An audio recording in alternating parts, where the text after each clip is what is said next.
Hello. Welcome to the Fin and Foil live stream. As you can see on the screen, we've got 2 minutes and 7 seconds until the start. 2 minutes just coming up. Very exciting. We're going to be doing P course today, which for those that don't know it, it's a slightly less common course, but it's a fun one. So it's an upwind, a reach.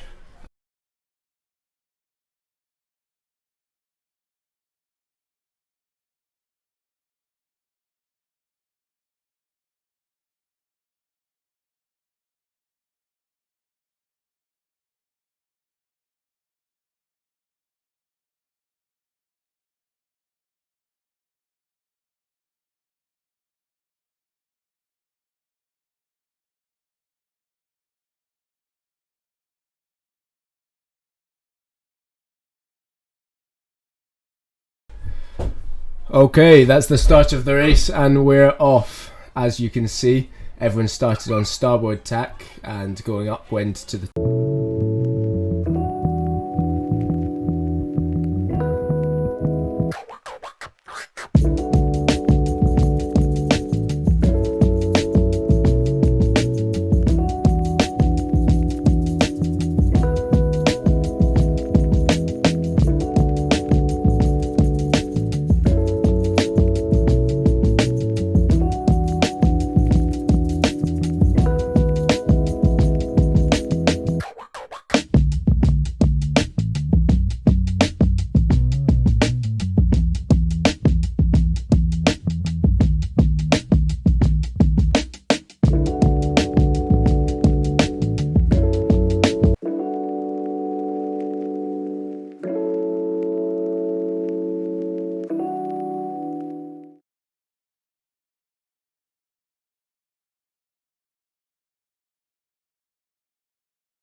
Hello. Sorry about that, guys. We just had a big gust of wind that blew our wireless router off the roof of our van.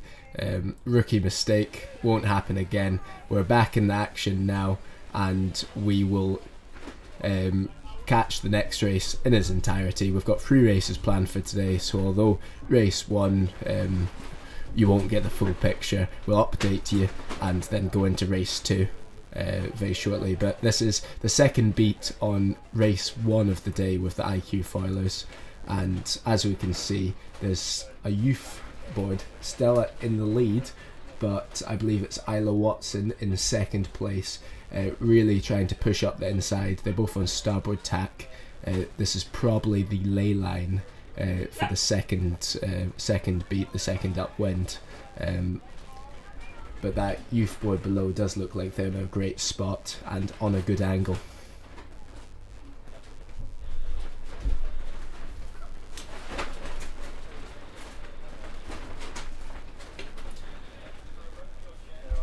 It's a great picture here with Stranraer in the background.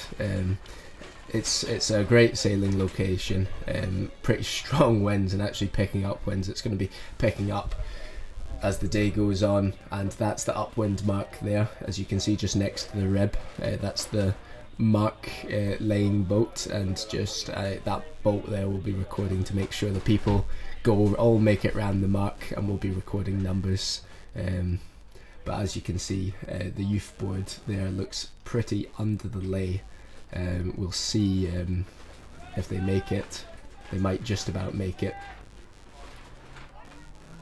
Oh, it looks like they're making it fine. They would be pumping if it was tight, but let's see.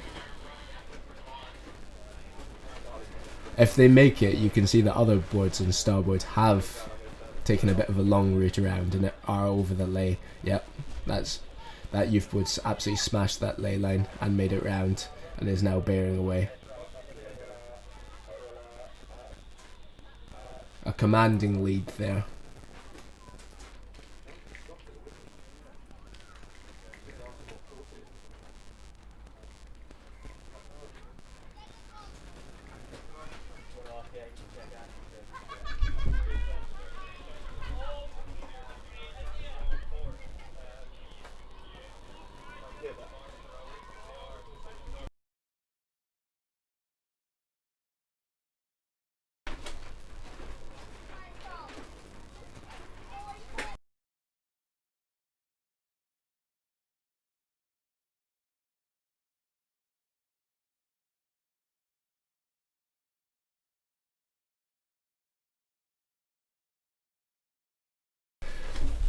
Sure, guys. Sorry about the confusion there. I went silent a little bit because that board stopped at the upwind mark, and we found out that was a board inquiring about the course. So it threw me off a bit because I thought they potentially had finished there. But I was right. That was the windward mark, and now they're reaching and going downwind. A very impressive the fact that board could stop, ask the course. Hopefully they didn't get the answer because that's not allowed. But and continued.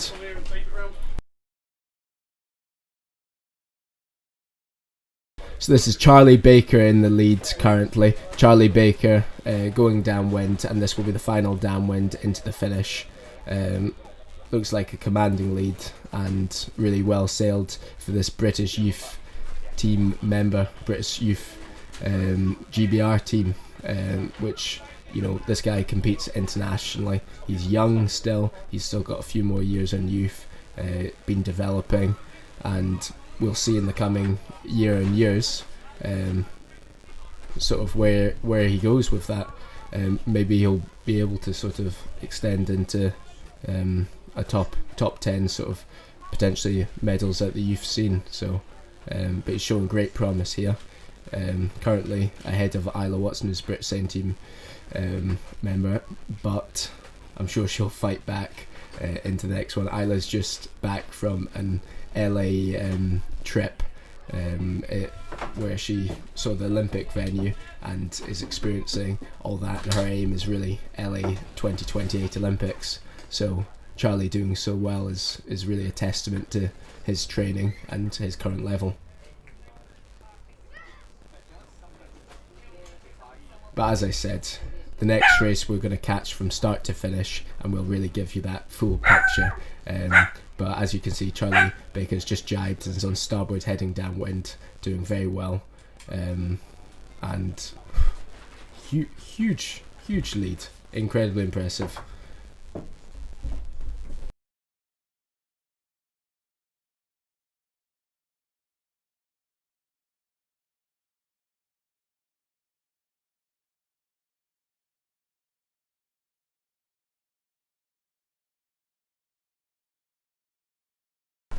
So this is the final reach to the finish coming up now. That's Charlie Baker jibing, and he'll reach in port across the finish line. As you can see, no one else has finished. This is the winner of race 1 with a commanding lead, incredibly impressive from Charlie Baker.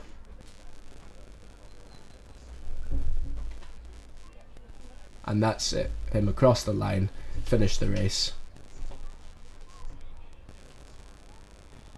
Wow.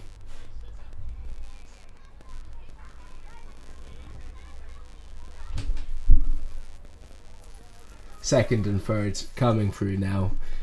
We'll try and get you an update on who these sailors are and the finishing positions shortly, but incredibly impressive sailing by Charlie Baker once again. Usually there's about a 10-minute interlude, little break for the sailors to get a drink, talk to their coach before the next race once the last finisher has gone through the line. So there'll be a little wait until we start the next race, but then we'll be back in the action with a full race from start to finish.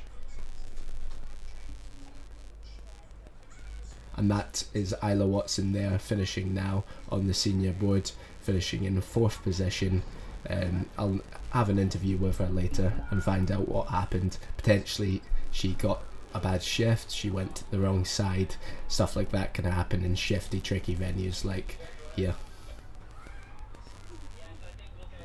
And they're all coming through now. We have a big fleet, almost 20 sailors, and there'll be other classes in the coming days that we'll show as well. We've got a wing course, we've got a wasps course tomorrow, and even later today in the afternoon we're going to bring you a live marathon race as well, which will be great. We're going to have a slalom start with the full fleet, almost 100 sailors, 100 windsurfers and wasps, that's why I say sailing. We've got 100 people who will all be reaching, and we'll do a full marathon course, and we'll bring you that around 2:30 after we've done some fleet racing here.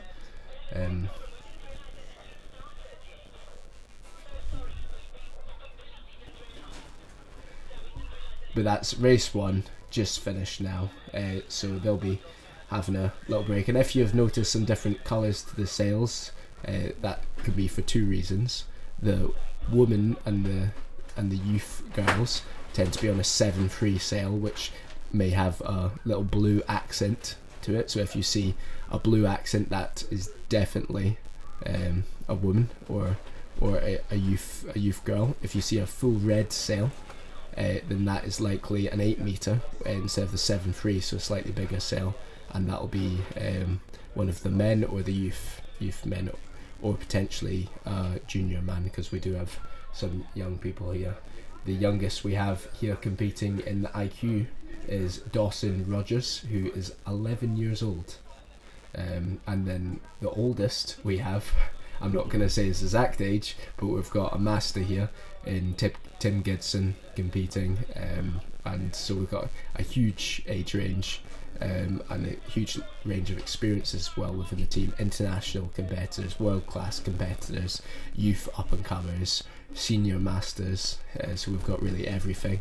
And that's one of the women sails. You can see the blue accents jibing round and coming through the line on port.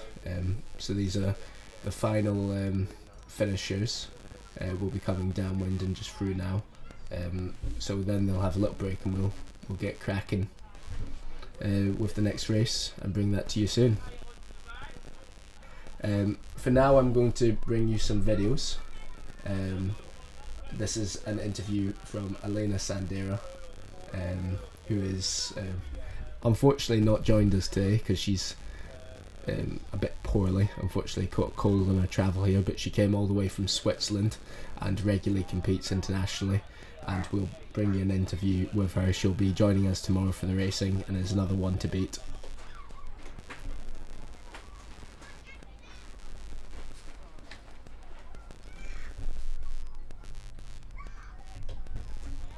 Hello, hello. We're at Fen and Foyle in Stranraer, Scotland. I'm joined by Elena Sandera from Switzerland. Yes. I've known Elena for quite a while. She's a very good IQ foil windsurfer, qualified for the last Olympics. Aim is LA 2028.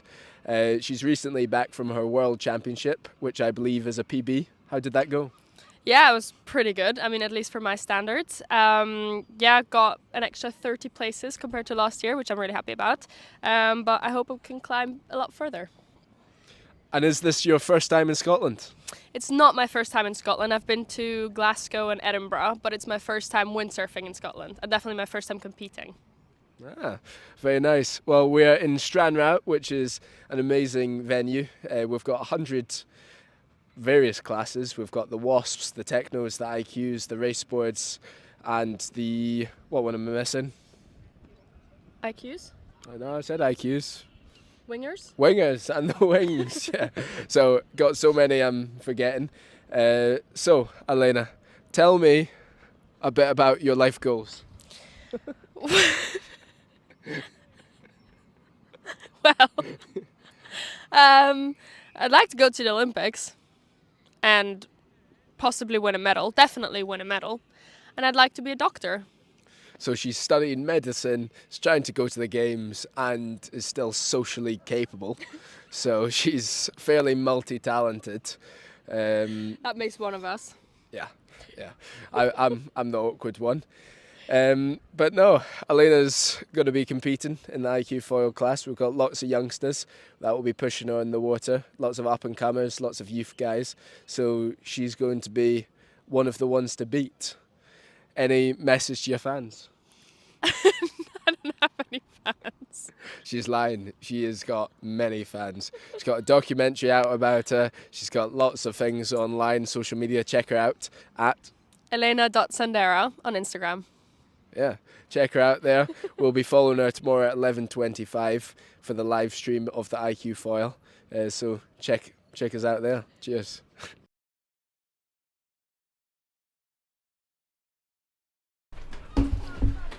Yo, so we're back. That was just a little interview yesterday from Elena Sandera, who unfortunately is sick today, but she'll be back tomorrow. This is just an overview of the race course. So they've just wrapped up race 1 of the day, and we'll be going into race 2 very, very shortly indeed. As you can see, this is Stranraer, which is a new venue in Loch Ryan.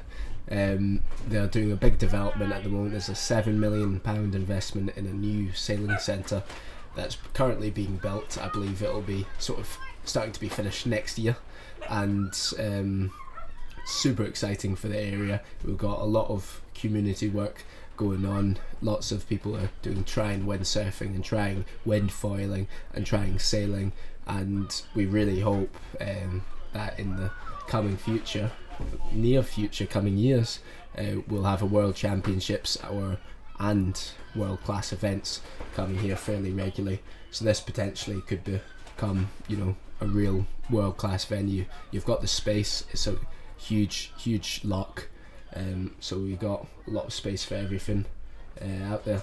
I'm going to bring you a video now from Brian Wilson, who's the chair of RYA Scotland. So he's going to speak about the impact this venue is having on the area, all the initiatives that's happening, and the investment that's being put in to sort of make this venue a new world class sort of mecca for the UK scene.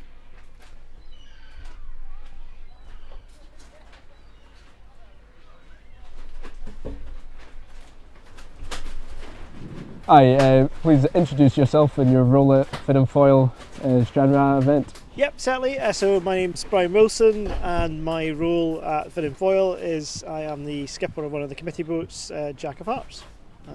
Lovely. And what's your role in the RWA and the Greater Scottish Sailing? Interesting you asked that one. So as well as being skipper at Fin and Foil, I am also the current chair for RYA in Scotland. Great. Been for about 5 years. Great. I've seen lots of, there's a lot of guys out here. We've almost got 100 competitors at this event, and also as well as the competitors, I've seen there's lots of people training and trying windsurfing for the first time. How did this develop, and where do you see it going? Yeah, so this event is now into its third year. The community have made a very strong drive that RYA Scotland's been supporting for, I think it's 7 or 8 years at this point, where they want to do more water sports. We've got a phenomenal venue, as he points out the back, phenomenal venue for water sports. So they've been growing that over all these years. They've currently got construction underway for nearly £7 million of building. They've also got funding to extend the marina for about another 100 berths as well. So there's a lot of investment going in here now that's taken, again, time to grow and get approved. And this is all supporting the community and trying to make this a hub, a key place for water sports and water activities. So the Fin and Foil event is just another one of these events that's coming here. So they've had the Skiffy Worlds, which is coastal rowing. They've had them twice, and this is now the third year for Scottish Fin and Foil here, an event. And this event's a new event, so this is only in its third year, but it's growing. So we're over 100 entries this year. I think we started with 50 in the first year. We've added an extra class. We've got the Wasps joining us this year as well. We've got up to 3 courses from 2. So the event's just growing. But the thing I love about this event is 2 key things. Brilliant atmosphere. So just really happy people getting on, enjoying their sport. Competitive, very competitive, but done in the right way. And the other part is the event's taking a lot of time to try and improve the skills in the community. So we've got someone in teaching windsurfing right down to the very beginners. I actually saw a little post from one of the locals on Facebook last night. Daughters loving the windsurfing, their new favourite sport. So that's fantastic to see, and that's the kind of things we multiply that, get them more interested in the sport. So working with the Water Sports Association to do that. The other thing we've done today is we've had a whole load of teaching the local volunteers. So there's been work on safety boat and how to do various recoveries. We've talked about some of the event management and event planning. There's been committee boat training as well. So bringing up the skills of the community to continue to run events when the Fin and Foil circus is not in town. They can still do their own events here and continue to grow that water sports space. That's amazing. And where do you think you know, this venue as a sailing venue and as a racing venue could go in the sort of next 2 to 5 years? I genuinely think we will have a world-class event here in that time frame. I don't give too much away. I think we were close not so long ago, but with particularly some of the extra construction work that's going on, we're going to have the last bits of the infrastructure. The venue, the water, it's ready to go.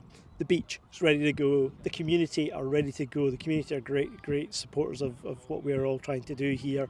Little bits of the infrastructure that I've talked about already, and will be ready to go. So I genuinely think, I'm going to say within 5 years, I want a World Championship class event right here. I can't see why we can't do it. Brilliant, and I hope it's the IQ. So yeah, perfect. IQ. I'm going to. I'll be honest. I'm not going to be too picky. I'll take a world class event. Personally, IQ. Anything. It's just a great piece of water for us. Perfect. Well, thanks very much. Cheers. Okay. Thank you. Hi. Please. Hello. So welcome back. That was Brian Wilson, the chair of the RWA, just speaking there. We're all very excited about the new venue coming out and happening, being built here, and the investment that's being put into this area. So we're all incredibly excited about that. As you can see, everyone's gathering at that start line now. The flags are not yet up, but when they are up, I'll let you know, and that'll be us in for race 2. Charlie Baker won the previous race, a British youth sailing team member, won the previous race. You know, real up and comer. He's been training hard. He's a tall guy. He's got the leverage. He's got the speed. This is probably his conditions. Often you find people have their own speciality basically, and it takes a real long time to develop until you're a full all-round sailor across all conditions. But often, especially as you start out and develop, you have your speciality. My personal one is I'm very good and I'm very much like sailing in the lighter breeze and the light winds, and I'm pretty good at that sort of pumping stuff. And I'm sure Charlie seems to be pretty talented in the windy offshore stuff. You know, we've got up to 15-18 knots here, offshore shifty racing, and if you've got the speed, you can really extend into those gusts and execute your own strategy. So, you know, if you can pick where you tack, so you tack on the lifts and you tack off those headers, and you tack and you go to the pressure, you know, you'll have a big advantage. And if you're a bit slow and a bit struggling, although there's opportunity with a shift if you sail smart, there's also the chance of, you know, not being able to execute your ideal strategy. So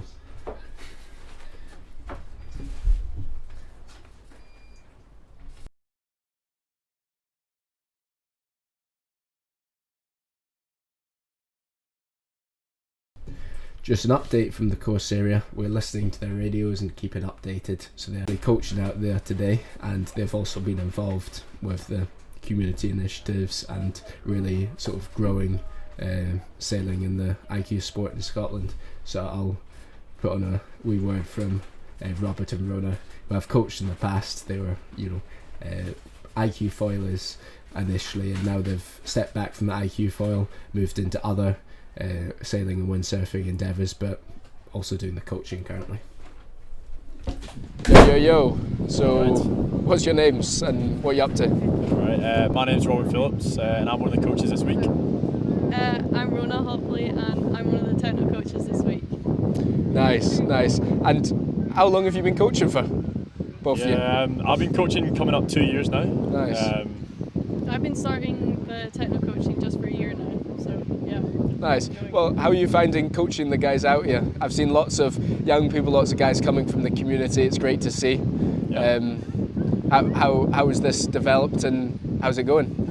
Yeah, good. So I'm in charge of sort of giving the local kids the opportunity to experience windsurfing in the water. So it's been really good. So we've got 20 in this week, 10 in the morning, 10 in the afternoon, and it's great to see the progression. We did lots of land-based stuff on the Monday and Tuesday, and we've managed to get on the water, build their skills, and it's been pretty good.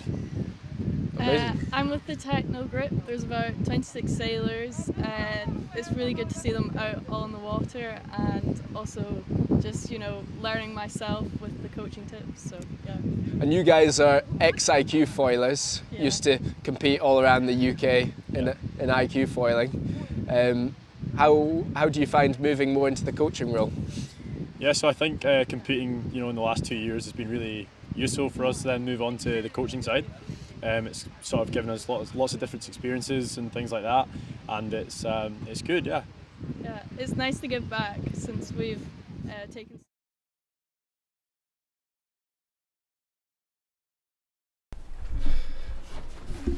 Hi guys, sorry about this. We're having a few technical issues. And this is a new endeavour, and we're really trying to bring you a good live stream from Stranraer. But as I said earlier, we had our Wi-Fi router being blown off the roof. It's pretty windy out there, so we're just going to reset the system. It'll be about 5 minutes, and then we'll get back to you ASAP in time for race 2. So sorry about the technical issues, but we'll get on top of that, and then we'll bring you good quality racing for the rest of the day. Cheers.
Okay. So we're back in action. Thank you for your patience. We are just approaching race 2, and that's the AP down. So orange flag up, AP down. That should mean we're going to get into the race 2 of the IQ Foil fleet very shortly.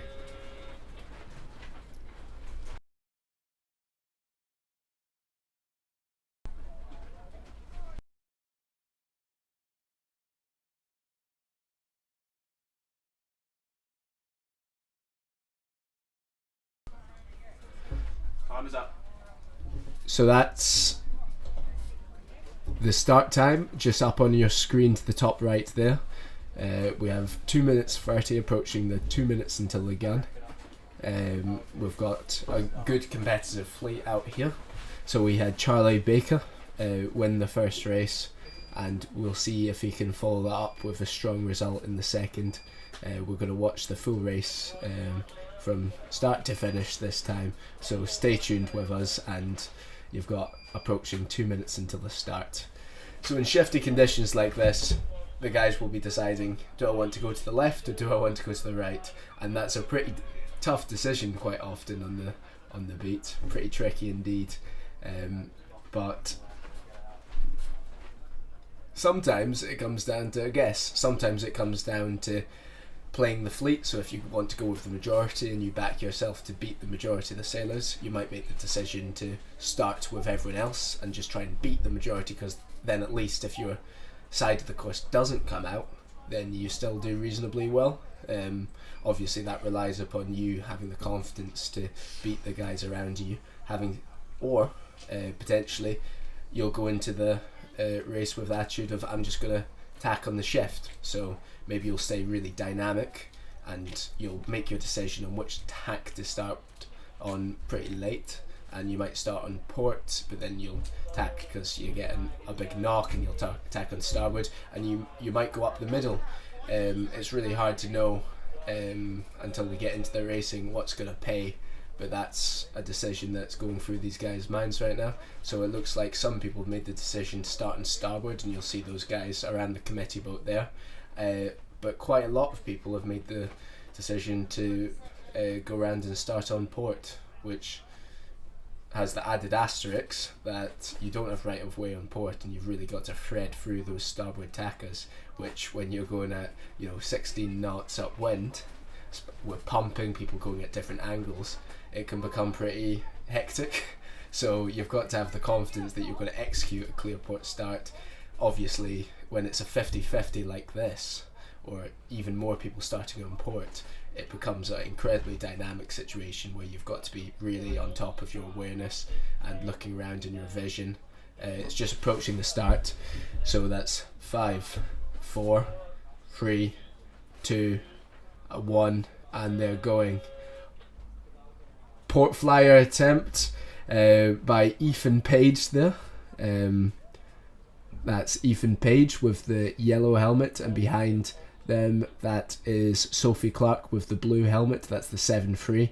Incredible start by Ethan and Sophie. Ethan's really storming ahead there. Incredible work by Ethan and Sophie. As you can see, this is a further view just showing the distance between them. This is the port starters going off to the right hand side of the course. As you can see, there's a big difference between the people that got off well with a good start, like Sophie and Ethan, and the people who had a worse start, like those below. And if you have a good start on a shifty day like this, it doesn't cement your win, but it gives you a pretty good chance. You can see Sophie there doing a really good job of climbing high and getting herself even growing the lane that she had initially off the line. So although Ethan looks like he's ahead, potentially, depending on how the tack goes, it might be pretty close between them. Sophie has a slightly higher VMG, but having said that, looks like she's encountered a bit of a knock, a little bit of a header, and that's just caused Ethan to extend out on port, and he's really looking like the leader into the right hand side. Obviously the guys that went off on starboard and maybe tacked back early, or the people that went all the way to the left off the line might have done really well. So we won't know that until the cross takes place, until Ethan tacks, which he's tacking now. Let's see how his tack is. Oh, no, oh, phew. Okay. Well, that's the thing. It's racing, high pressure. He's in the lead, going to the right. He knows he has to execute attack, and unfortunately, he does fumble it. But that's all part of people learning. And then Sophie does an incredible tack on top, really glidey tack, and she's pumping to keep going. Potentially there was a bit of a lull, a little bit of a gust, because Sophie did have to pump pretty hard to stay foiling after that tack. So potentially Ethan didn't expect and went into a bit of a lull. You can get that out there. It's shifty conditions, and potentially that's why he fell in. But that's a shame for Ethan, but really good start to his race there. You see the guys coming across on port now, some of the senior boards. I believe that's Tim Gibson. They're crossing the screen now on port, not quite crossing Sophie, so she's still doing really well, and then going in for a tack, not quite the best tack. Oh, and they've dropped off the foil. Apologies for the comments on the tack, because obviously there's really little wind there, so it's really patchy out there, really tricky, and the wind's up and down, and that's a shame for Sophie. And then, as you can see, guys coming in from the left hand side of the upwind, right hand side of your screen, and crossing. So I suspect one of the guys that maybe started on starboard and went off to the left, looking upwind, off the line, that they'll be ahead at the mark. But we'll wait and see if my prediction's correct. There's the upwind mark now, and actually it's someone who went even further into the left that did very well, and that is Charlie Baker. Again on your screen there, Charlie Baker rounding first. He started on starboard and then tacked off mediumly early, went into the right hand side looking upwind, and then tacked really far into the right hand side, went all the way to ley line, and has come out on top, obviously avoiding that patch of no wind that Sophie, who had an incredible start, was sailing a really good strong beat, unfortunately fell into. And as you can see behind Charlie, there's people dropped off the foil. It's that sort of day. It makes it exciting, it makes it full of opportunity. You can always come back. There can always be unlucky, unfortunate events that happen to the people in front of you, and there's always shifts and gusts that give you the opportunity to come back. But also, it does mean if you're unlucky or make a poor strategic decision, you can fall quite far behind. So we've got Charlie there going downwind. He just completed his reach and is now going downwind. And there's luck involved, there's skill involved in this, but Charlie's been leading 2 races in a row. That's a fact. So really impressive sailing by Charlie. He's just jibing out, and as you can see, looking at the wind, it actually looks like it's dropped off a bit out there. It's not strong wind anymore. It looks about 10 to 12 knots. So yeah, you might expect to see quite a lot of pumping at points in this race. Certainly not cruisy, and Charlie's jibing is oh my god, wow, big crash by Charlie, big crash. It's gusty, it's shifty, it makes the execution risk, especially when you're in front and the pressure's running and your adrenaline's running and you might have just worked hard to stay foiling and pumping. It can become tough to execute manoeuvres that previously you would have executed, but Charlie's luckily got a big enough lead that I think he'll be okay. So he crashed, really good strong uphaul, really quick, and going in for another jibe, round 2, clean jibe, there he goes. But that's actually really tightened up the race, and you can see there behind another youth board, we'll find out who it is shortly, really closing the gap and pumping really hard to overtake, working incredibly hard. Charlie's going to need to pump to stay ahead here. Really strong work there. intense battle there between Ollie Ebden and Charlie Baker. Wow, so Ollie is a younger guy at 16, and he's really been pushing, and the super tight battle between them. Ollie's actually overtaken Charlie there. Incredibly strong overtake. So what Ollie did there was he jibed inside on the downwind and worked incredibly hard to pump ahead, and this is the final 2 jibes. Oh, whew! Oh no! Wow, okay. It's a foiling race. This stuff can happen. It's really sad to see. There's no fault there, but it's really unfortunate to see a crash, and that can happen at the front when everyone's adrenaline's high, racing close. Respect to these guys for really pushing the limits, and well done to the youth sailor who's overtaken, and Isla Watson, senior sailor, who looks like she's taken the results of, unfortunate, he does have some points there in the bank as such, a really good result where potentially he can still build a really consistent regatta, so it's not a huge concern for him. That's Isla Watson there on your screen. You can tell that because she's got the blue senior board and also the blue and red 7.3 metre sail. She's in the lead, jibing round, solid jibe, and this is where experience comes to play. Isla's competing this sport for a long time, and you see another crash there. Isla's a really strong competitor, and she's been in this game a long time, so that's when you'll see experience really bear fruits as such. And she's leading going into the second lap of the race. She's going off to the right, looking upwind, so the left of your screen there, and she's looking really strong, extended a huge lead. But I have to say, I'm very impressed with these youths, incredibly impressed with these youths as well, doing a really strong showing, and pushing on some really incredibly competitive international senior sailors.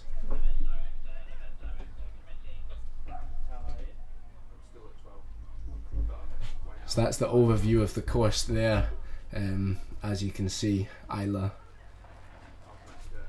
has a big lead now, but as you can see previously, stuff can really happen that she can lose that in an instant in conditions like that today. As you can see, she's off the uphaul. She was off the uphaul there, and they do that by holding onto the rope, and that lets the sail go more upright and away from them. And although it was pretty unstable, she's now back off the boom, just holding that uphaul in her hand, looking over her shoulder, seeing, am I close to the ley line? When should I tack? She'll be thinking about the ley line when she tack, but the main thing she'll be thinking about now is, what's the shift at? Can I stay in pressure? Because she's far enough in front that she's more sailing the conditions and covering the fleet than she will be focusing on the course positions, because she can afford another tack. What she can't afford to do is sail out with the pressure and drop off the foil, or make a big mistake with the strategy or the shifts.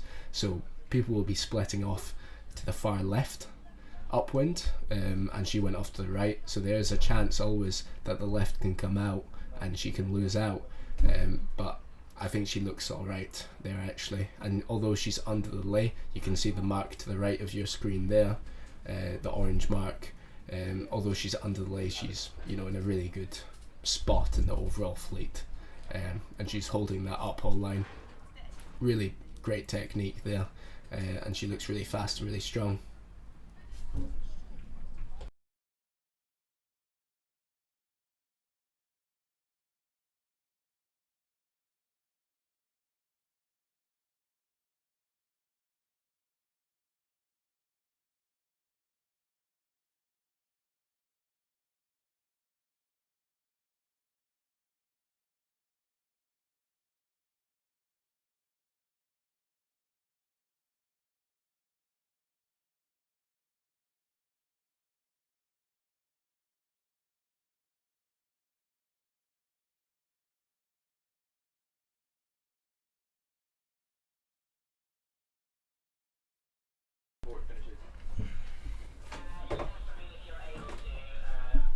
Don't unplug, please. Are you the one that's off?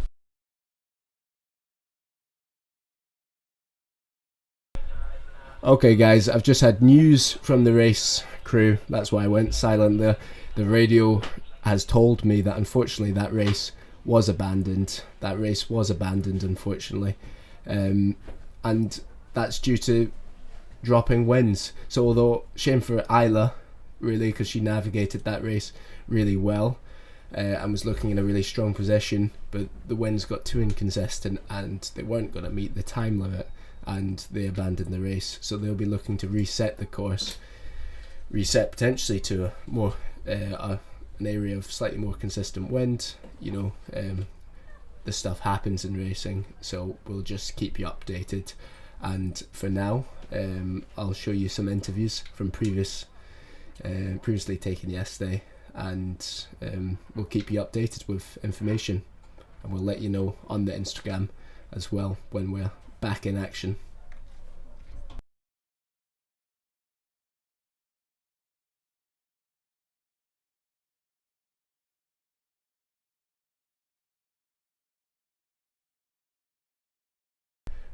This is an interview from our pathway manager Ben Luckett, who's working here, and will tell you a bit more information about the event and about the area and about what they've been up to. And then we'll bring you some live interviews from some of the sailors and potentially some from the wing course, as well as some other classes. But this is Ben Luckett now. Hi Ben, how are you doing? Please introduce yourself and your role and what you've been up to today. Yeah, so hi, I'm Ben. I'm from RWA Scotland. I am the Pathway Development Officer there. Perfect. And what have you been up to today? I've seen you have been out in the water, busy, lots of guys here. So today I've been doing some safety boat training with some of the volunteers who are going to be providing safety for the competitors over the weekend, and also been getting involved in some of the coaching for the kids who are out on Technos and IQs for the beginning of the week. And it's really great to see here everyone's pulling together and the community's really behind this event. What do you think the impact is, and also a little piece on the impact of all the volunteers coming together to really make this event happen? Yeah, I think locally it's been really cool this year to see some of the kids from the local community coming and getting involved with some windsurfing, which they haven't done before, so opening their eyes to a new activity. And there's also been some young instructor training happening as well, so some of the instructors who work down here who aren't windsurf instructors, they've been learning how they might become a windsurf instructor in the future. And I think that opportunity for the local guys here, everyone seems really excited about it, and I think it's brilliant that Scottish Fin and Foil have sort of opened their doors to that this year. And it's really exciting, the new classes as well coming to this event. What's your thoughts on the addition of the WASP in this event? We're up to 5 classes now. Yeah, so WASP's coming this year. That's a really cool addition. I think there was, last time I checked, 11 or 12 turning up, and I think there's even another event somewhere happening in the UK, so for that many to be turning up is brilliant.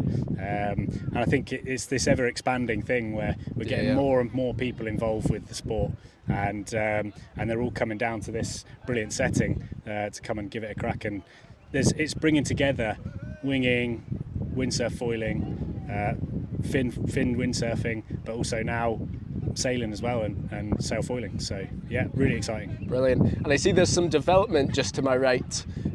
What's that about? Yeah, so there's this brilliant new development happening here for the Water Sports Association, and they're getting a new centre built for them, which from the plans that I've seen is going to be brilliant for the future of water sports down here. I know that the guys who work here and volunteer down here are really excited about that opportunity going forwards, and I think it's going to be great for the local community to have access to getting on the water from a brilliant new facility. Perfect. Well, thanks very much, and have a good weekend. Yeah, and you, Andy. Thank you. Mate. Hello. Welcome back. That was just Ben Luckett, our pathway manager. So we've got an update on the course. As you can see, that's AP over N, I believe that flag is, and that basically means go ashore, and wait. We're going ashore and waiting. The conditions have got a bit inconsistent, a bit too inconsistent to race at the moment, but you know, the forecast is building and it's looking like it's going to build into the day. So we'll keep you updated on Fin and Foil at Instagram, on when we're going back online, and it'll all be on the YouTube live when we're back online, and we're going to hold you here. But basically, looking at that previous race that unfortunately didn't count, so that was a cancelled race too.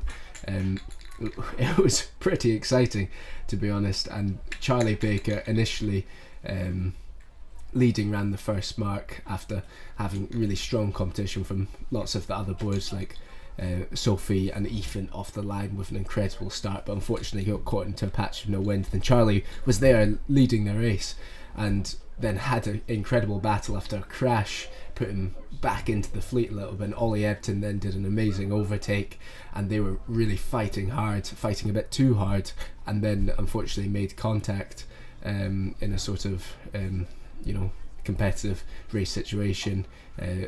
No one's at fault there at this stage in their sort of career and development. But the main aim in sailing is obviously to avoid contact, so I'm sure the coach will be chatting to them and working out the reasons why, and they'll go into the racing tight, but hopefully not hitting each other in future. But incredibly tight situation. That allowed Isla to capitalise on that and really get ahead, and was leading the race and looking really good.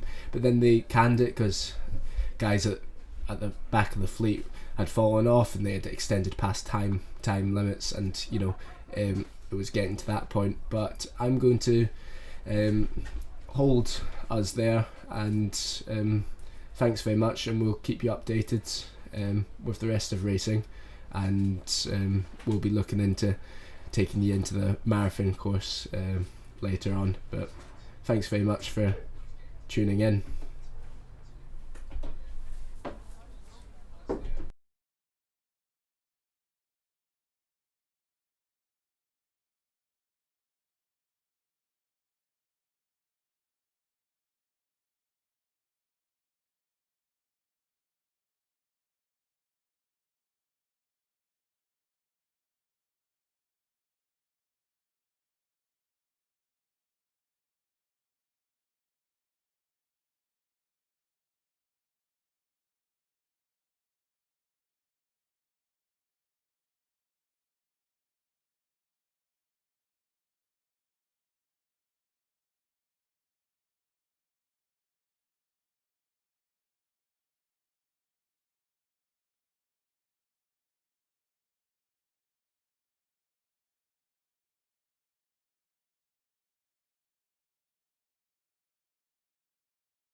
Hi guys, welcome back.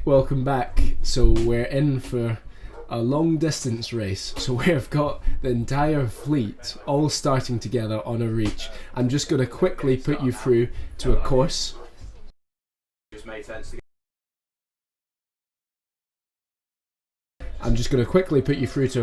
Video just to explain, but we're going to be starting pretty imminently.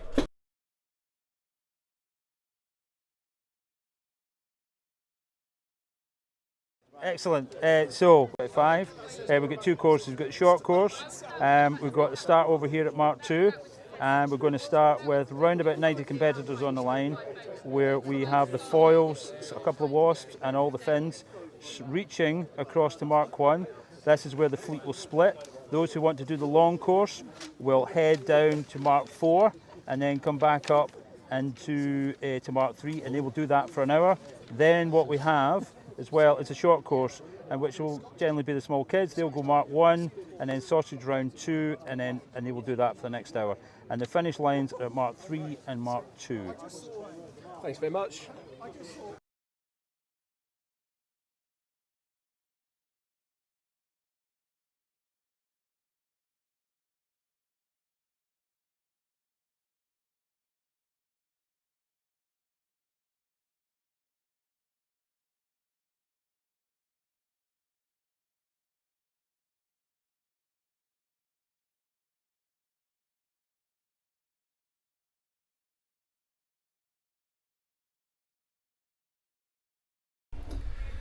Okay, we're in, and we've got news that the 3 minutes has just gone, so expect to see a big slalom start. And you've just had the course explained to you by Robin, the event manager.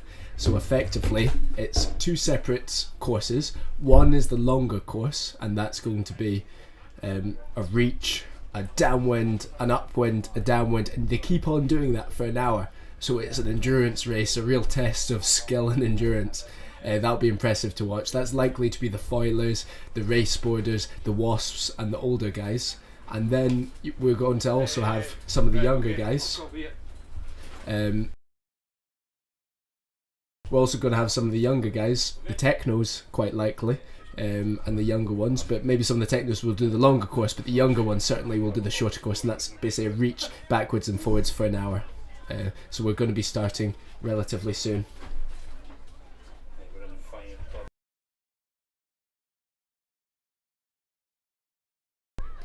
That's us now in the final minute. Very, very exciting. We're going to bring you the action close up for the final start.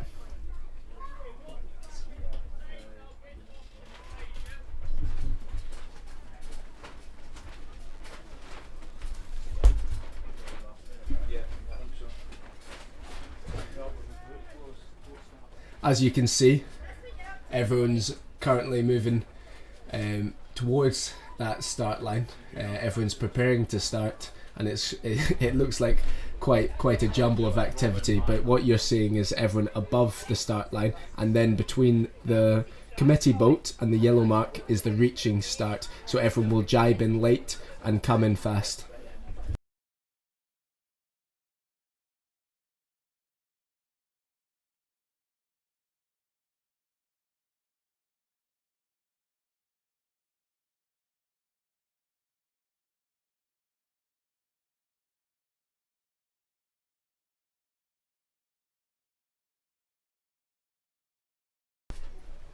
That's everyone approaching the line now. Everyone's lining up, building up speed, and the aim is to hit the line on the gun as fast as we can.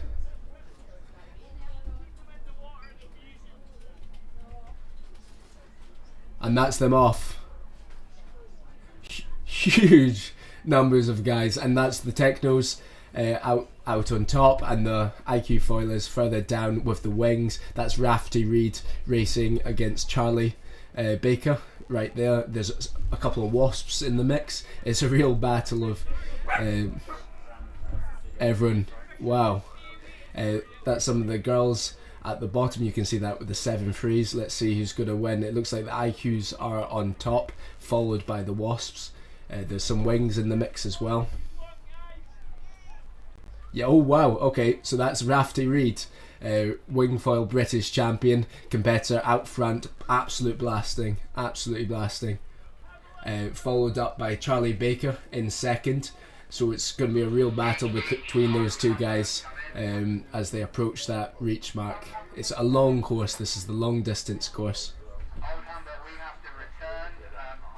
That's Rafty Reed out in front, absolutely blasting. These guys reach above 30 knots on the reach, and woo, he's just gone for a jump. I'm not sure if he's showing off or what he's doing, but he's still out in front, so I guess show off as much as you like, because he's got the skill to back it up. Incredible. And that's the rest of the IQ foilers coming around now, and they're going to be going downwind. They're working their way downwind, and they'll be going downwind quite a while. That's the first Wasp round, and then the second Wasp is following, and the rest of the IQs.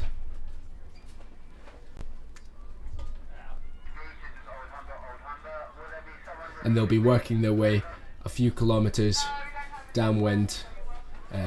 It's a really long downwind, a real mix of classes. It's a real eclectic mix. I've never seen a race quite like this one. It's really good to see. I think they should do this sort of stuff more. That's the first techno round there, the second techno round, and then followed up by some X15s and some wings.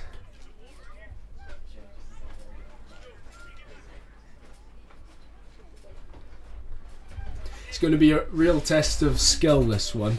A real test of skill. We'll see how everyone does, but the main thing is going to be the endurance. Racing for an hour in these conditions, tricky, shifty conditions, is pretty difficult. You've got to stay on it mentally, you've got to stay on it physically.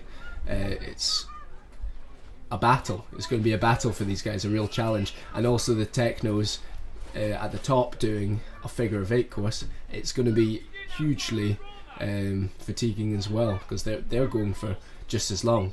It's going to be pretty tricky, and with these shifts there's huge potential for gain, and there's huge potential for loss as well.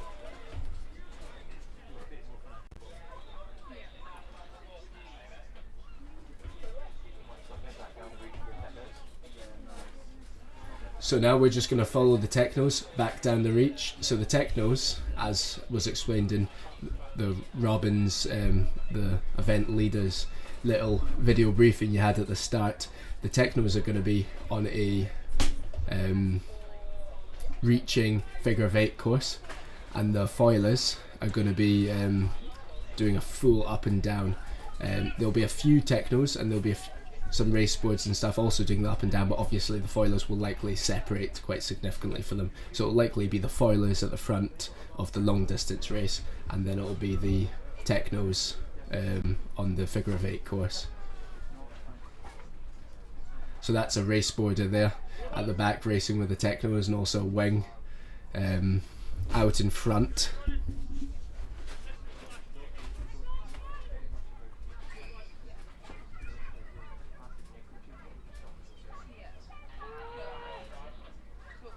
Wow, yeah, so it's going to be a big battle of endurance. We've even got an RSX there, which is cool to see.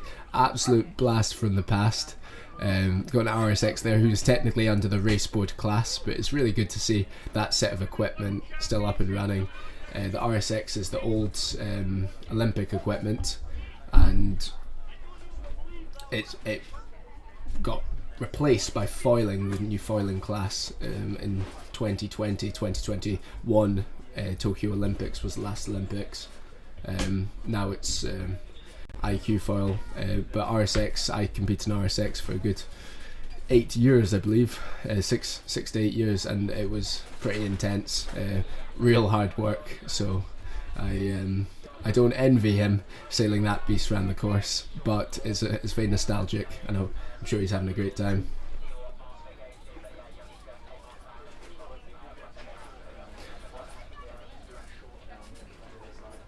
So this is them blasting down now.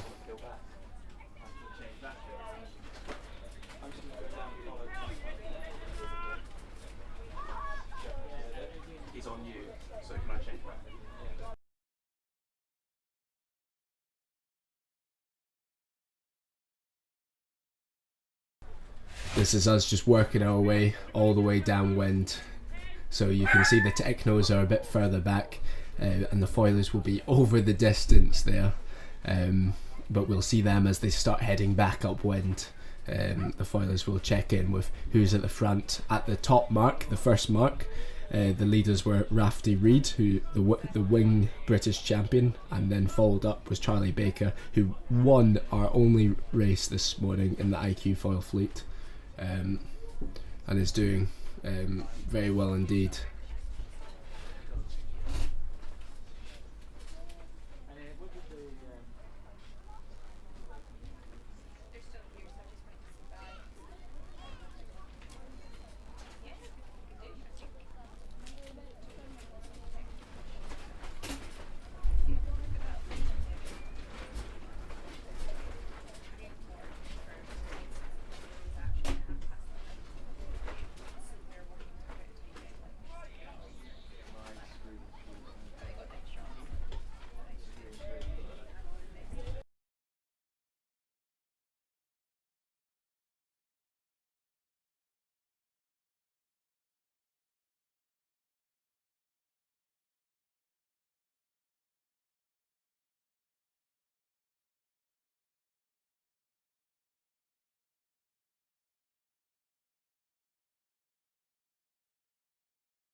So this is the first Techno on the downwind, and that's Thomas Sigley, who is second in the overalls.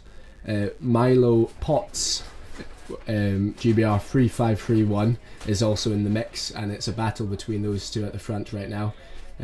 Thomas Sigley is really pumping, really trying to make his way downwind, really working hard, and he's doing the long course, so it's a long downwind. And he's really fighting with all the other wingers and everyone else, so it's a real battle in the mid pack where these guys are competing.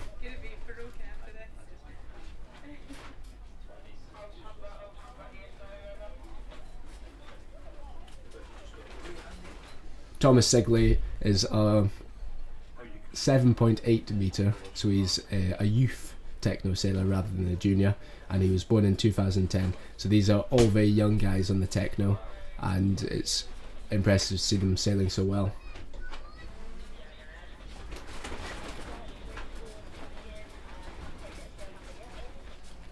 You can see the difference there in speed between the IQ and the Techno. Techno is a development class towards the IQ, so the Techno sailors will go into many different aspects of windsurfing, but usually if they move to the IQ, that's where they'll be going, and hopefully with an Olympic aim.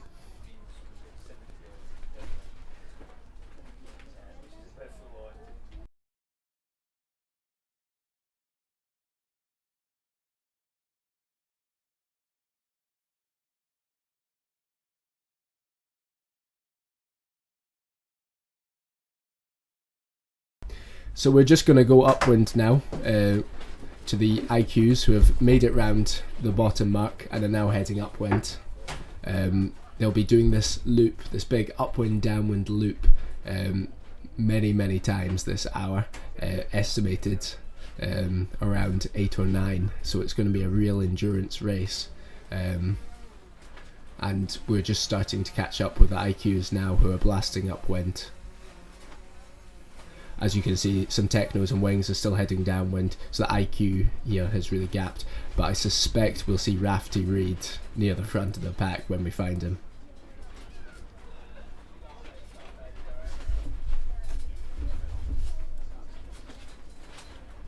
That's Evie Clark, right there, heading upwind.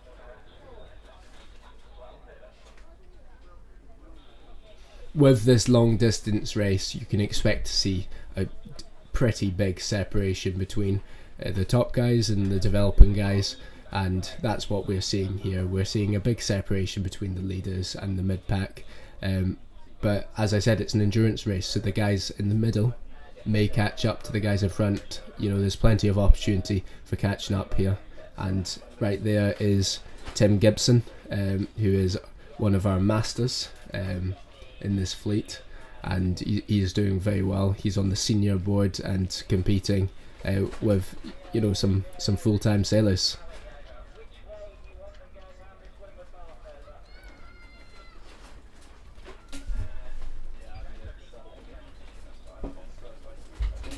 This is the view from further upwind. This is them coming in to the top mark.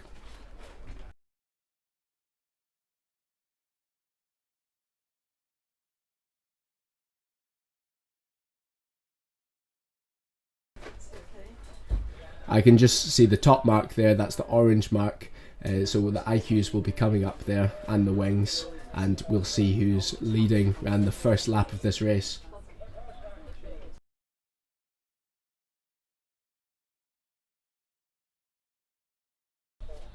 That's the front runners just making their way up now.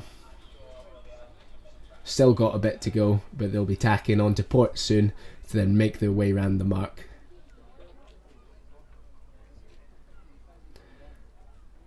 Below, that's one of the younger guys doing the short course, which is a reaching sausage course right at the top, but as I said, very endurance based. That's the IQs just going round there.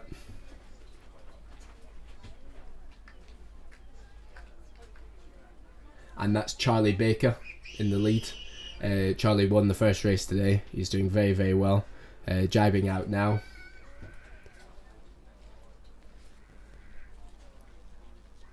Charlie Baker fell off a jibe earlier, but not to be done again. He said he had analysed the video over the lunch break and knows what he did wrong, and he's pretty locked in for racing now. You can see him absolutely blasting downwind, properly sending. He's a real up-and-comer youth sailor in the British youth sailing team, so he's one to watch for the future.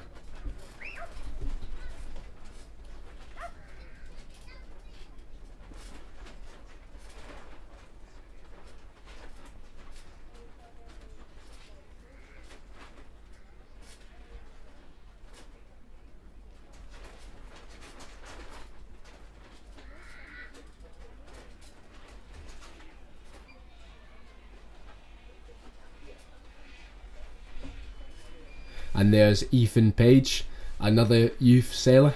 He's going to be transitioning to the senior class very soon, but very quick and really improving pretty quickly. You know, he had an amazing start in, unfortunately, the abandoned race of the day. He has real moments of brilliance, and you can see him absolutely sending it over this long course. This long course is really something that he excels at because he's very quick, and it really gives him time to get into his good mode and push, so he'll be one to watch this race as well. But Charlie Baker is currently in the lead with Ethan hunting him down.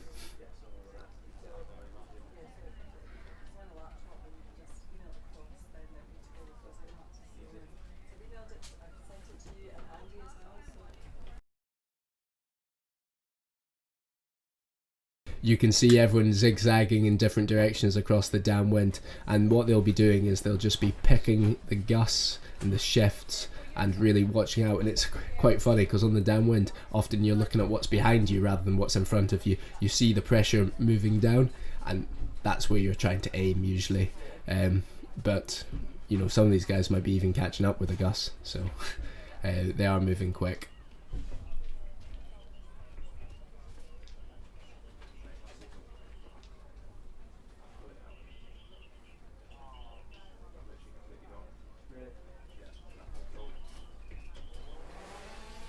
I'm going to bring you now to an interview with Ryder, who's one of our young guys, and we're going to find him on this course shortly.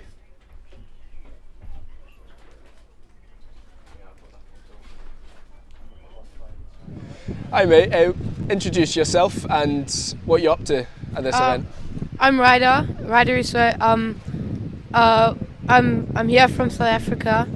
I came down because it looked pretty fun because my dad works here. So yeah, super excited for the event. Nice. Yeah. How long have you been winging for? I've been wing foiling for about a year now. Oh nice. Did you do any sort of water sports before that? I surfed for about 5 years, so it's like. Oh sick, so you're pretty good at the board handling sort of Yeah. stuff. Yeah. Nice. And have you done any racing before? Yeah, I've done one proper race, and then every once in a while we have an island and we do an around the island race. It's sick. super fun, yeah. Is this your first time in Scotland? Yeah. Wow, nice. Have you been out in the water? How do you find it? It was super fun. It's nice and flat here. Nice.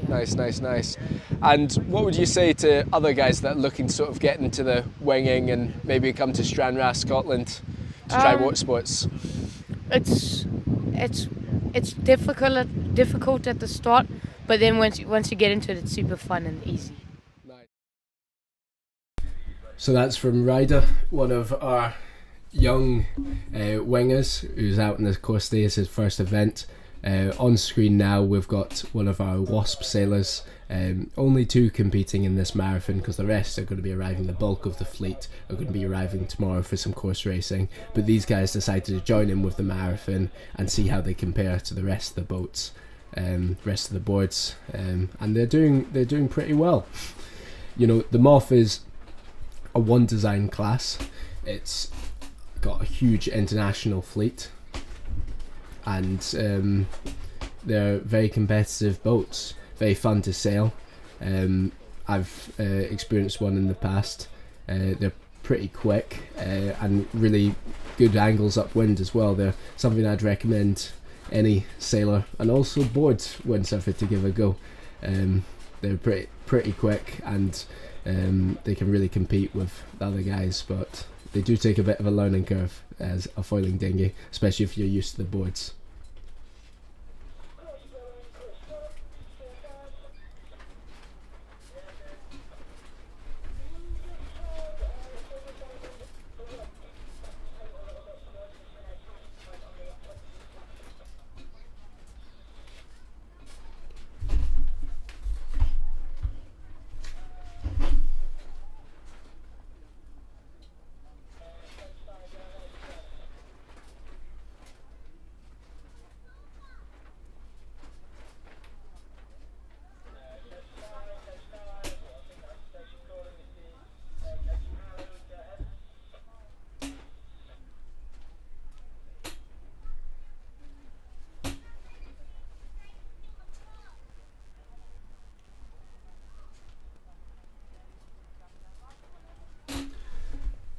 That was Andrew Bridgman, the Wasp sailor. Apologies, Wasp sailor. We've got some good video on his Instagram of him yesterday. He's a really top Wasp sailor, and he is really happy. It's really good that he's joined us in Scotland. It's a new addition to the Fin and Foil Championships, the Wasps, and we're happy to have him.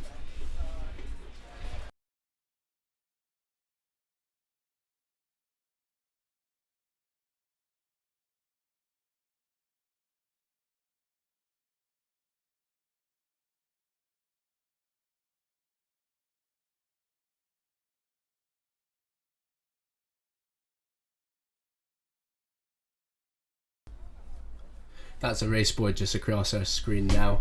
Interestingly, in the race boards, we've got an incredibly tight fleet. Incredibly tight. We've got the top 3 guys all on joint points. And we'll just pull up the results now. That's GBR 69, who's Dave Coles, who's currently our leader. But having said that, leader in asterisks because they are in joint points between Dave Coles, Bob Ingram and Thomas Davies. Really close and tight racing between them, and it'll be very interesting to see who comes out on top on this marathon. Dave Coles looks like he's in the lead currently and is doing very well. That's going to make a big difference to overall rankings going into tomorrow.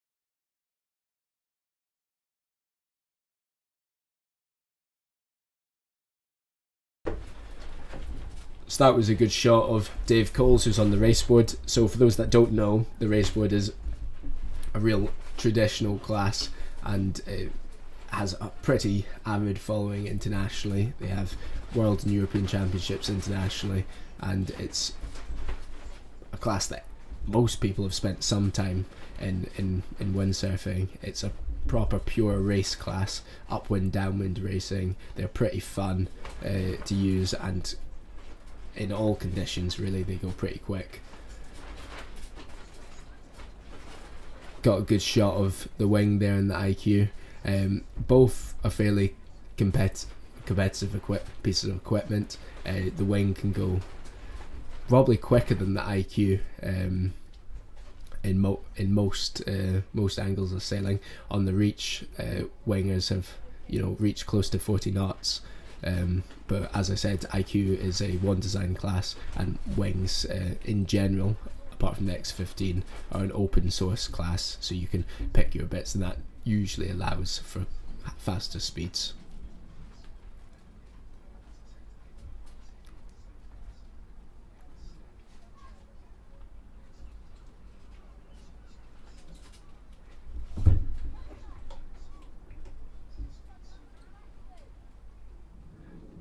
That's an IQ foil and a raceboard there. As you can see, the foils really do give an advantage in terms of upwind speed, but the raceboard's pretty surprisingly quick downwind, so have a wee look at them. We'll have a wee look at them downwind soon. That's GBR 512 there in the IQ foil fleet.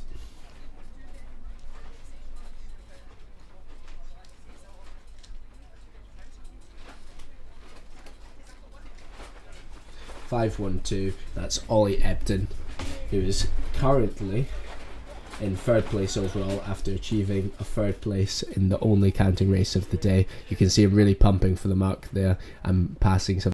Recently moved up from junior after achieving some great results at a junior level, and he's pushing on to youth.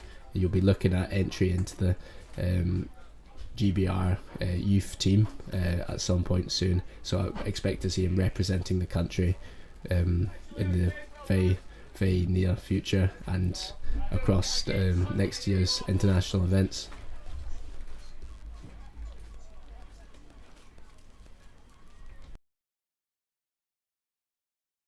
As you can see, these technos are properly pushing often the classes that are in the water, so like the technos and the race boards and some other classes are pushing and working even harder than the foils. Even though the foils look faster, they are faster.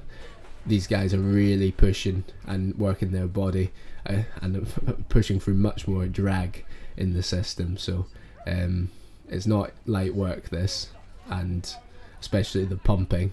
It's pretty tricky. You can't pump that much on a long distance race because you're trying to go more endurance based, but they will be pumping when they get into close situations, and also strategically to make marks and stuff if they underlay or go through a light wind patch. Pumping is pretty important in this sport, and executing that usually, especially at the top level, can be the difference.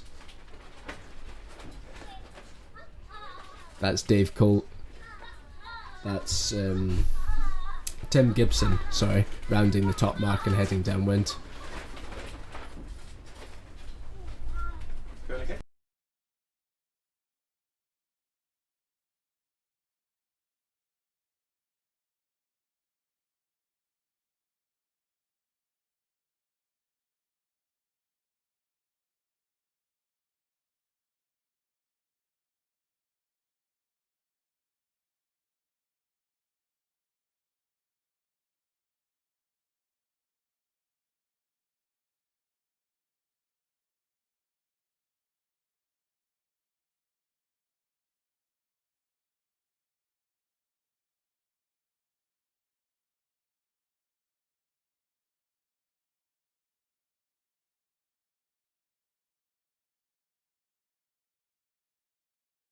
That's Ollie Cooper we just see on our screen, GBR 3339.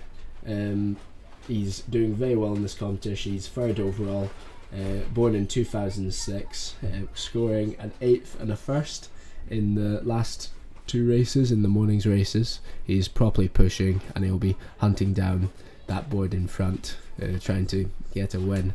Often it's the bigger guys, the heavier guys that extend and do well on a windy marathon race, just because it's more speed related generally, as you open up the course and give yourself sort of more options, but this is a shifty race, so there are tons of tactical and opportunities here, tactical and strategic opportunities.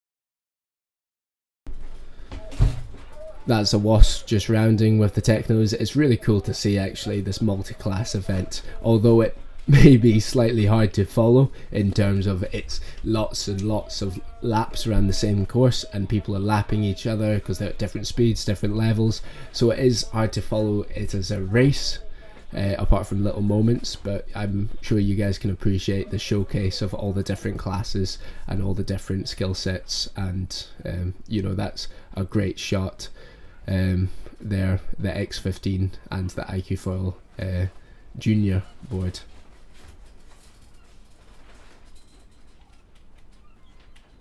On these junior boards, these are really young developing athletes, and yeah, as can be seen, skills are still in development, but they're pushing, they're having fun on the water, which is the main thing.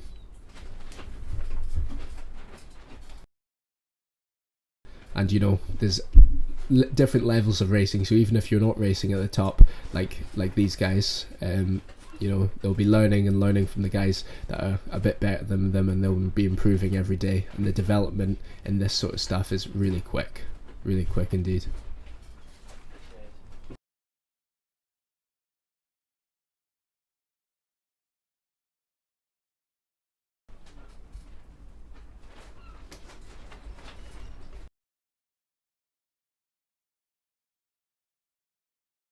That's the open class wings. So you can tell the difference between the open class wings and the One Design X15 class, just by the look and colour of the wings. So the X15 are white and red in general, and the open class can be anything. So the X15 is a new Starboard initiative, which is a One Design wing class. All the other wing circuits at the moment are open rules or box rules, so it means you can in general pick your own equipment, but X15 are trying to make a One Design similar to IQ4. Tight situation here, tack on port and round a Wasp. Wow, great avoidance by that Wasp sailor there. Technically you're allowed to tack, generally not from port to starboard in front of someone, but it's really good avoiding action by that Wasp sailor there. You can see here the wind's really gusty, coming in streaks down the course, and it's a lot for the guys to manage for so long.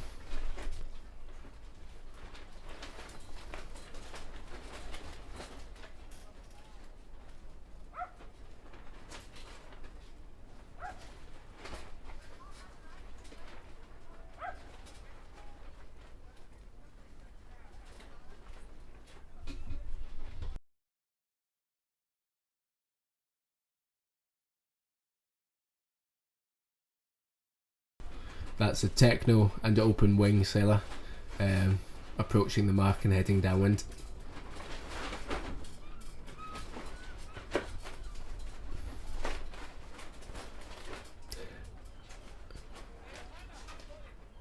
That looks like Rafty Reed.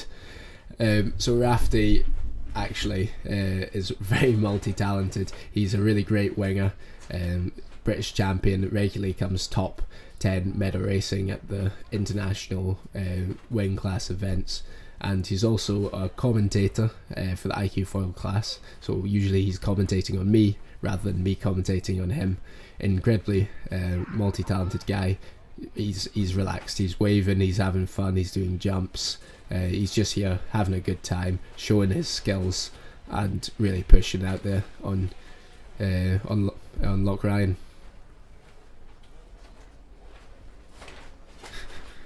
He's a funny guy. He's incredibly talented across the board at different water sports. You know, he used to compete with me in IQ foil, did very well in that, moved on to the wing the past few years, and has been one of the front runners in sort of developing fully sponsored rider, and as I said, does all sorts of media work as well.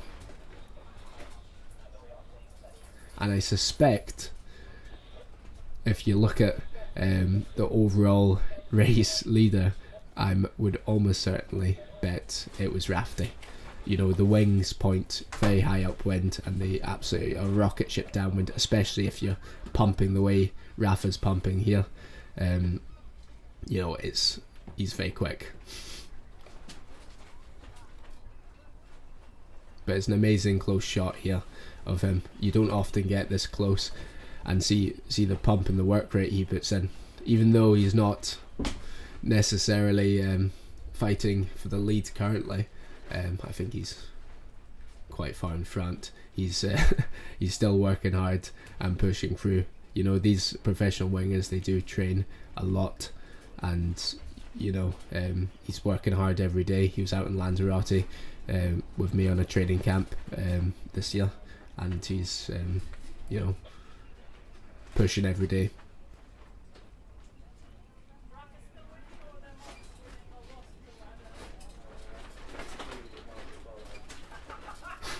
And he's wave riding, so you know, this is a world-class competitor, and he's fairly relaxed. But having said that, there's an IQ foiler chasing him down, so the race isn't over yet.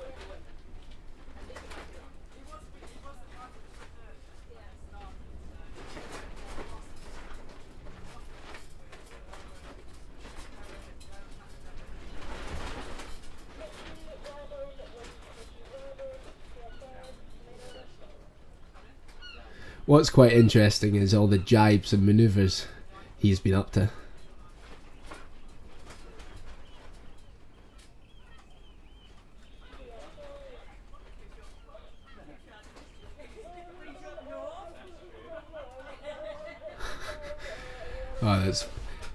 I think potentially he's a bit distracted by the drone. He certainly knows it's there, doesn't he?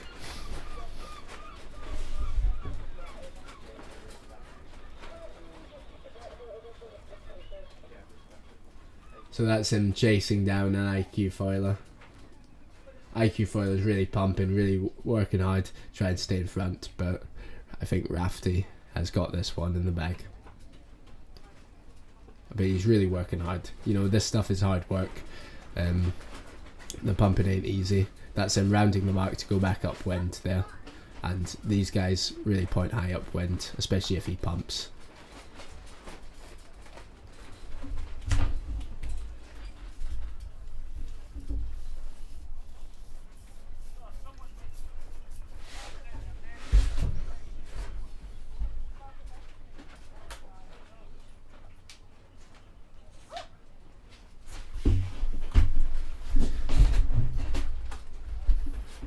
It's really nice to see that shot of the race board.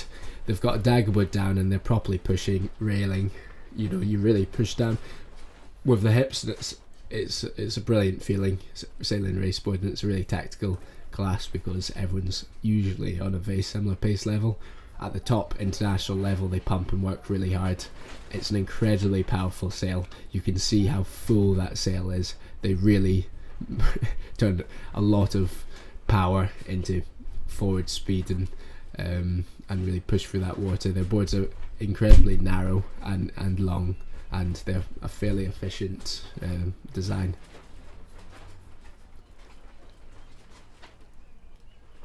Particularly efficient in the lighter winds. Not many classes would beat a race board in 5 knots of wind, that's for sure.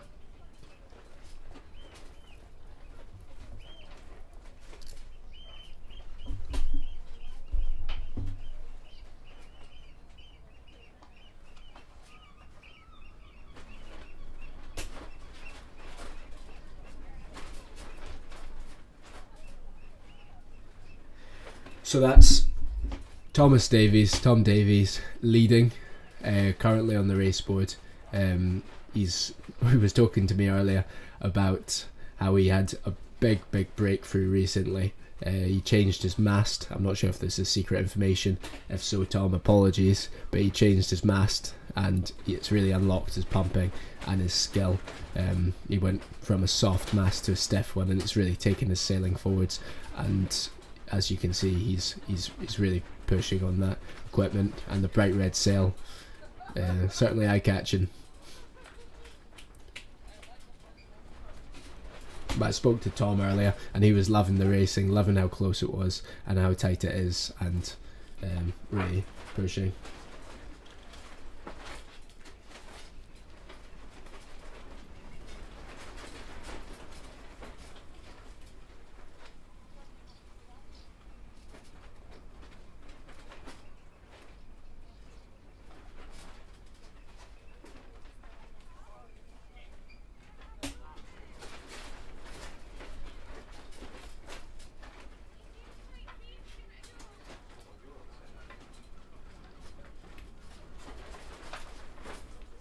That's James Harding you're seeing on the screen right now, GBR 529.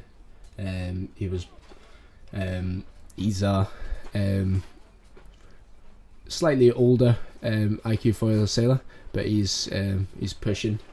He's certainly pushing, and he's also does a decent amount of coaching and various stuff. Very experienced sailor, and you know he's certainly looks like he's speeding along there. Fully bagged out on the outhole as well, so he's really maximising his power on the upwind.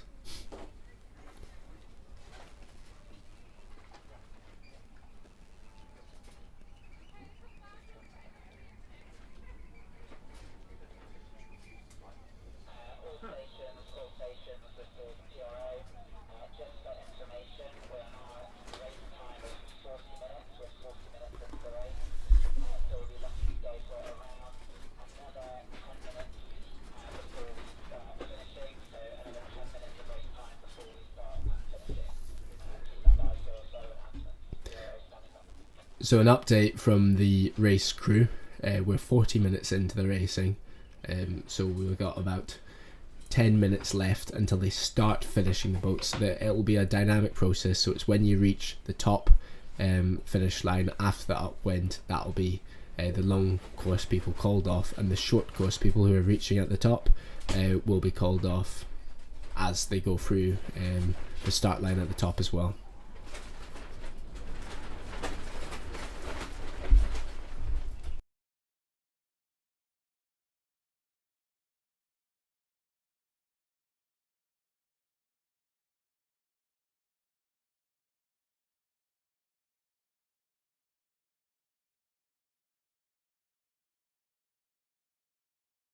That's the race boarders rounding for what might possibly be their last downwind, their last lap.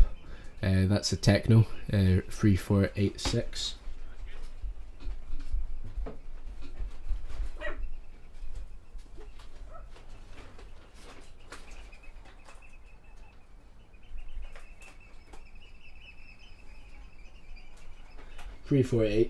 And that's Anna Phillips, who's a Scottish sailor.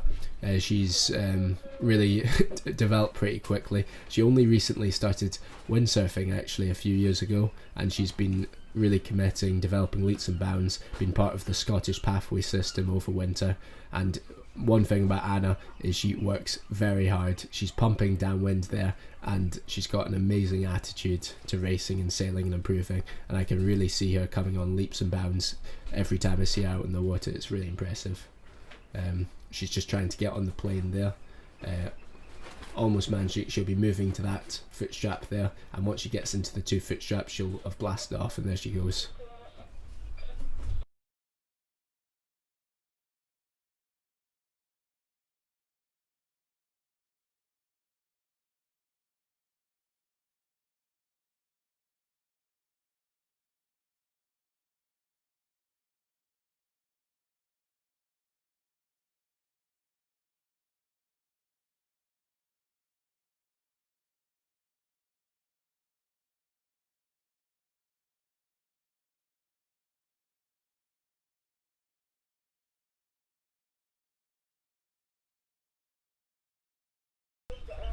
GBR 756 is absolutely blasting. He's really pushing, super long on his slides, super sat down. You know, he's feeling that power, and this is why Techno's so amazing, because it gives you a real sort of thrill of speed in a fairly user-friendly package. Like, actually, you can develop on this class and get up to the planing level relatively quickly after starting your windsurfing. But that's you know, pretty impressive speeds.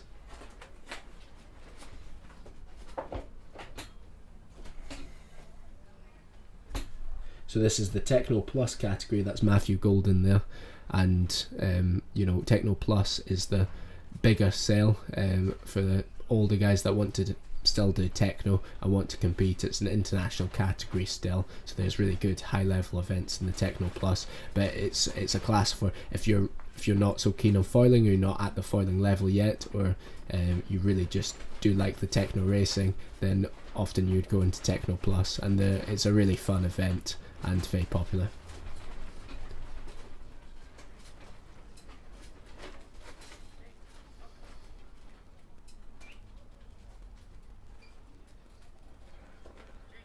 That's Charlie Baker again, just on our screen there. You know, Charlie Baker, really pushing. We've spoken about him time and time again, but that's because he keeps on ending up at the front. Solid jibe. You know, he's been working on those, and he's yeah, really pushing. He almost looks like he's cruising.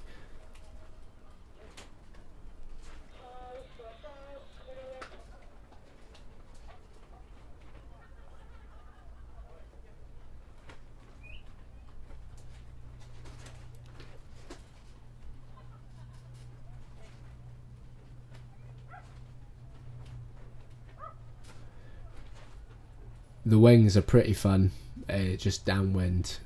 You can ride the waves, even small little waves are pretty good, and you can go pretty easily, even with low winds, all the way down. Like, people do downwind pump foiling, which I've seen, and they go downwind for miles and miles and miles with no sail. So it's pretty impressive stuff.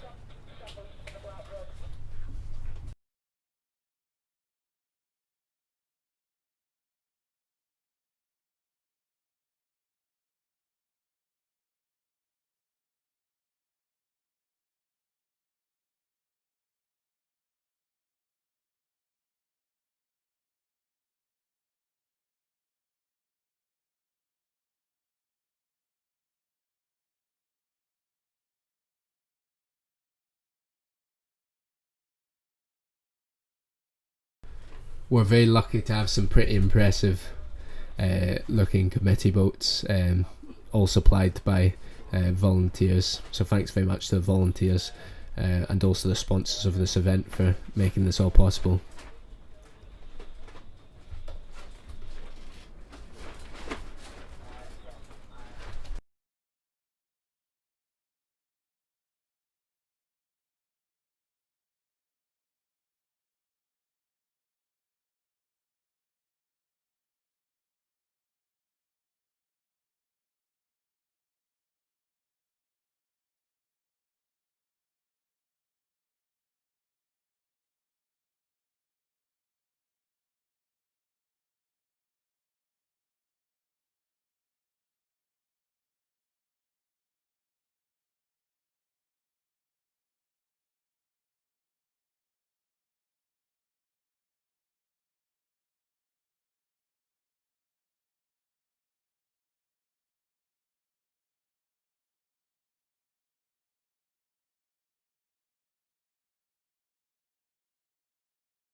That was Marcus McCara just there on the screen, the IQ foiler going downwind. He's another Scottish IQ foiler, really improving. He recently really is coming back from a collarbone injury, and he's back to full health now and pushing hard again on the water. Really keen wave sailor also. All of these guys do multi-disciplines usually, and it really helps them improve their racing by doing lots of different types of windsurfing and sailing.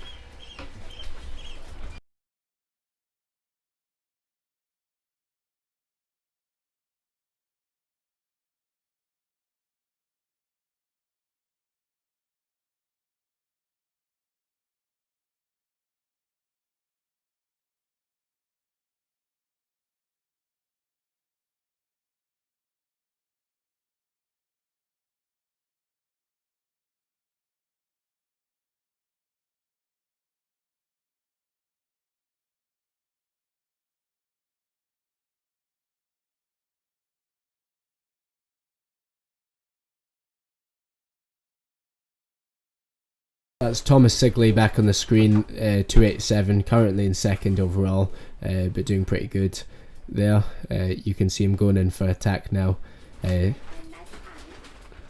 Technos are a great foundation for learning those skills, those tacking skills and everything else, to then when they're on the foil, developing into the foiling tack. It's a great place to learn how to windsurf, and it's where most of the guys at the top started.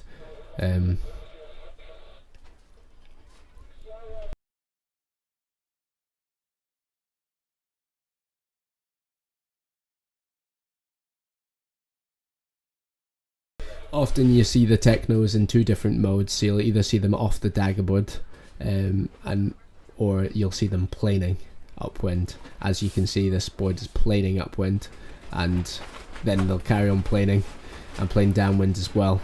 The race boards do also do planing upwind, but it does take them, well, it needs quite a lot of wind for them to get into that moding. Usually they're more efficient off the daggerboard and then they plane downwind.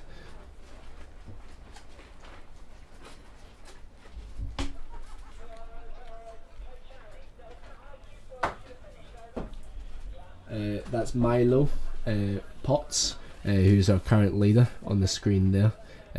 Milo's a pretty good sailor. He's finished top 20 at European International Championships, and he's really one to watch going into the future. He's looking behind him, backhand off, and yeah, probably seeing whereabouts his competitors are, and having said that, or maybe he's looking at what these IQs and race boards and other people chasing him down up to. But I think that's Milo Potts in the lead on the Technos currently there. So he scored a 1-2 in the previous races.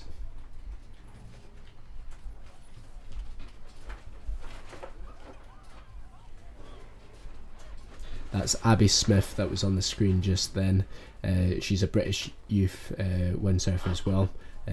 She's developing and is competing internationally in the class as well. Really good to see her out here. She's currently in 7th overall, and doing very well.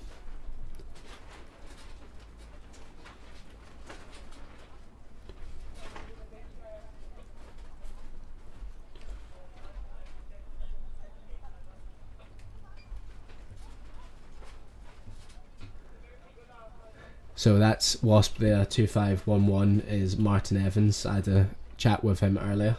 He used to be a British sailing team laser sailor, so he's been competitive in the UK and international fleet, and has worked with various classes. Oh wow, okay, that's Rafa just going in for a jump there across the finish line, and boom boom boom. That's either him finished the race or he's just fallen in. I believe that's probably him finished, but we'll confirm shortly. But I think that's Rafty Reed as the winner of the long distance race.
That's Evelyn Clark, just on your screen there, GBR 385.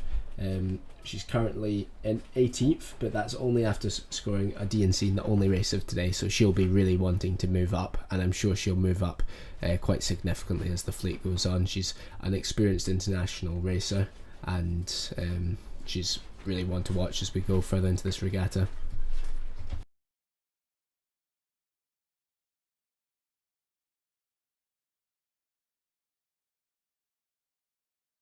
So that's everyone crossing the line now. Finish of a pretty big 50 minutes, almost an hour endurance race. Everyone's coming across the line, race board, wasps, everyone alike. Everyone will have done different amounts of laps. I suspect Rafferty Reid has won it, and then followed up by Charlie Baker and some of the IQs, but we'll confirm that later. And we're just going to bring to you some nice shots of them sort of finishing the end of their racing now. Some close-up shots of everyone coming into the finish.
So that's everyone coming across the finish line now. Some wings crossing the Technos, and the other guys coming through now. And this isn't necessarily the finishing order, to be clear. The finishing order is calculated on how many laps everyone's done. So if you check out the results later, we'll post them on the Instagram, and we'll see our update at the end. We'll let you know who won the race, and also record some interviews and really get to you that personal experience of this endurance long race.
thank you so much for joining us today. We're going to be coming out with the information on tomorrow's stream later on this evening, and also the results and the updates and the interviews from today.